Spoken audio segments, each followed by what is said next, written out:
calor en el día y hace mucho frío en la noche. ¿Qué representa para ti el desierto? Prepararte. A ver. La muerte, porque no hay nada. Prueba. La muerte porque no hay nada. Ale dice que no hay nada. La muerte. Prepararte. Prueba. Prueba, dice Miguel. Preparación. Preparación. Nada más ellos tres. 40 días. Dependencia. ¿Alguien más? Pasión. Silencio interior. De este lado nadie. Ni Fer, que tiene 35 años. Estás en el desierto todavía. Una prueba para transformar el pueblo. Cansancio. Cambio. Cansancio. Sí, imagínate. Bueno, te quiero decir algo. A mí primeramente se me enseñó que Dios sacó a su pueblo de Israel hacia el desierto con el propósito de quitarle las costumbres que habían adquirido durante su estancia en Egipto, estancia que duró 430 años. Pero me doy cuenta de que eso no es así, porque el pueblo de Israel, el pueblo judío, el pueblo hebreo ya contaba con lo que ellos llaman la Torá oral, la ley oral, la cual se transmitía constantemente por la tribu de Leví, la tribu que siempre se ha dedicado a la enseñanza de la ley. Así es que definitivamente esa no fue el propósito de Dios para llevar al desierto a su pueblo. Y también te quiero decir que a mí se me enseñó después de eso que sacó al pueblo de Israel, de Egipto, para probarlo. Y la mayoría de nosotros siempre vimos a esa estancia en el desierto como algo muy caótico, como algo muy terrible. Pero realmente, ¿qué representa el desierto? ¿Cuál es el verdadero propósito por el cual Dios sacó a su pueblo de ese lugar llamado Egipto? Te quiero decir que los egipcios eran un pueblo muy avanzado, pero también eran un pueblo muy idólatra, eran un pueblo con un relajamiento moral excesivo. Nos dice la Escritura que tanto es así que en aquel momento de la última plaga, ¿se acuerdan cuál fue? Nada más Oscar sabe que fue la de los primogénitos. Los niños. Y Fer también. La muerte de los primogénitos nos dice que en una sola casa había hasta 5 o 6 primogénitos muertos. Y tú dirás, ¿cómo es posible? ¿Por qué en una sola casa? Bueno, por la sencilla razón de que las mujeres egipcias eran muy relajadas y tenían 5 o 6 hijos que en verdad todos eran primogénitos, porque todos eran hijos de diferente padre. Esto es verdad, así lo dice la Escritura. Entonces, por esa razón hubo una mortandad increíble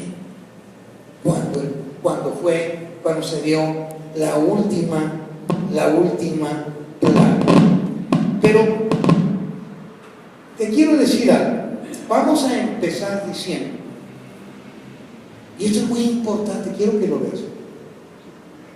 Si nos ponemos a pensar que el pueblo de Israel estaba siendo oprimido de manera violenta por los egipcios, por alguien que se llama, era el faraón. Faraón quiere decir, es un título, pero es una persona que era el rey de Egipto. Entonces, si te pones a pensar que cuando el pueblo sale de Egipto hacia el desierto, el faraón ya no tiene absolutamente ninguna autoridad sobre ellos. ¿Nunca te habías puesto a pensar en eso?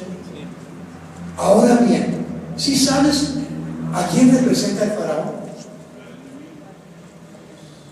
Al enemigo. ¿Pero quién es el enemigo? Hay tantos. Satanás. El faraón representa al diablo, representa al enemigo. Y todos sabemos que lo que le pasó al pueblo de Israel en el plano físico nos sucede y nos va a suceder a nosotros los cristianos en el plano espiritual. Entonces quiero que te pongas a pensar en lo siguiente. Cuando Dios nos rescata y nos lleva al desierto espiritual, sucede exactamente lo mismo que con el pueblo de Israel. El faraón está muy lejos, no tiene ninguna autoridad sobre el pueblo de Israel, no tiene ninguna autoridad sobre ti, no tiene ninguna autoridad sobre mí. ¿Por qué? Porque estamos lejos de su jurisdicción. ¿Sí te queda claro esto? Entonces, debemos como cristianos entender que hay ataques que son completamente diferentes a lo que vamos a ver en este momento, que es el desierto. Así también te quiero decir que el pueblo de Israel ya no iba a vivir bajo las leyes del pueblo egipcio, estaba completamente ajeno ya a Egipto del pueblo de Israel. Perdona, traigo la garganta un poco. Agua. Ay, gracias. Gracias.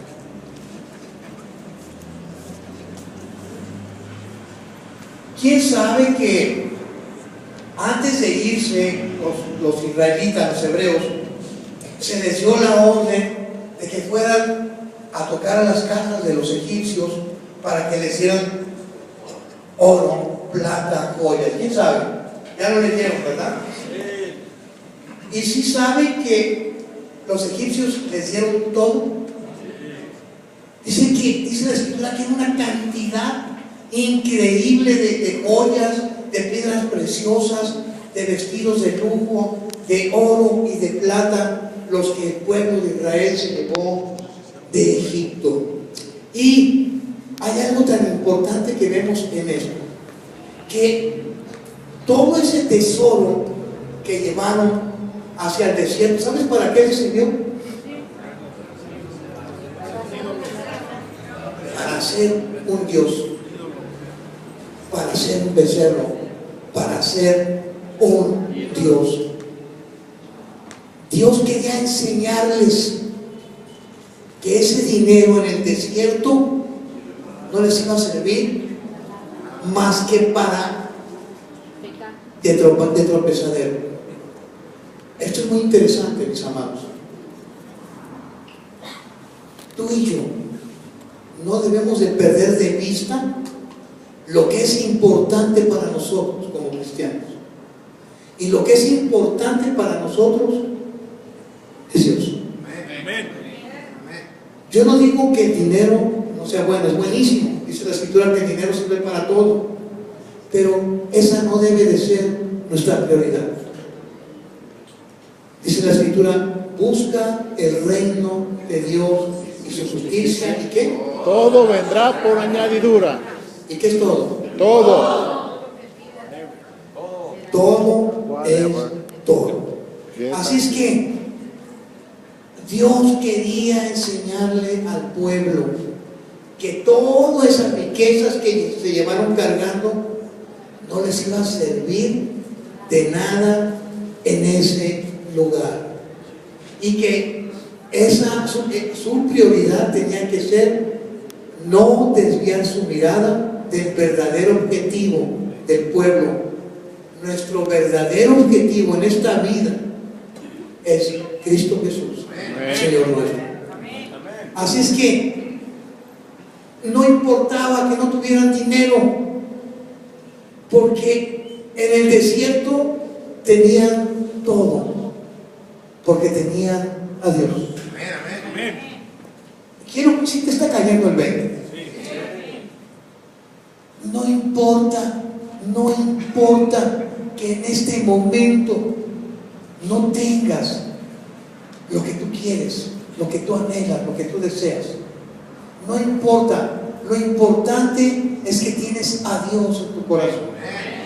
Lo importante es que tienes a Cristo Jesús en tu corazón, el cual es el Rey de Reyes y el Señor de Señores. El cual, siendo rico, dice la palabra, hizo pobre, para que tú en algún momento de tu vida como cristiano seas rico. Dile a quien está a tu lado, no te desesperes, ten paciencia. No te desesperes, su cariño. Todos van a tener pareja. Dale ese aplauso a ti.